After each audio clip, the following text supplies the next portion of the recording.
നമസ്കാരം. കൊച്ചിയിലാണ് സംഭവം. പഴകിയ ഭക്ഷണം കൊടുത്ത ഹോട്ടൽ നാട്ടുകാർ പിടികൂടി.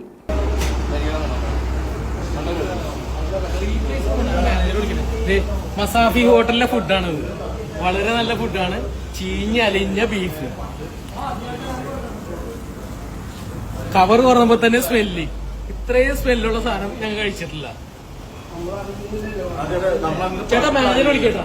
മാനേജർ 12 ഫോൺ എടുത്തില്ലെങ്കിൽ എനിക്ക് അറിയേണ്ട ആവശ്യമില്ല. ഇപ്പൊ എനിക്ക് ഇവിടെ വേണം ചേട്ടാ. അല്ലെങ്കിൽ നാളെ ഹോട്ടൽ ഓർക്കൂലട്ടാ.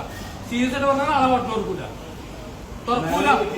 ഇല്ല, നമുക്ക് ഇതിന്റെ മെയിൻ ആൾക്കാർ നാളെ ഹോട്ടലിൽ തുറക്കൂല. നോക്കി ബ്രോ, ഒരു ബീഫ് ഫ്രൈ മേടിച്ചിട്ടേ വായിലൊക്കെ മണത്തിട്ടില്ല, നിക്കാൻ പറ്റില്ല. മണത്ത് നോക്കിയെന്ന് ഇത് ഇന്നത്തെ ബീഫാണെന്നാ ഇവര് പറയണത്. ഇത് എങ്ങനെയുണ്ട് മണത്ത്? ഇന്നത്തെ ബീഫാണ്.